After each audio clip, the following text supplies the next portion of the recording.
Pelaku pencurian sepeda motor milik petani di Kebun Karet Kabupaten Oku Timur diringkus polisi. Pelaku yang ditangkap tanpa perlawanan sempat mengelak tak mengakui perbuatannya.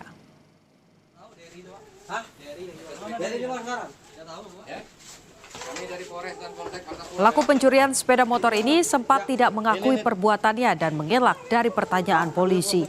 Ia terlibat pencurian sepeda motor bersama rekannya yang masih dalam pengejaran. Kejadian tersebut terjadi pada Maret lalu di sebuah kebun karet Kecamatan Bunga Mayang, Kabupaten Oku Timur, Sumatera Selatan. Korban yang merupakan petani karet saat itu bersama istrinya memarkirkan sepeda motor di kebun. Kemudian kedua pelaku membawa kabur sepeda motor korban.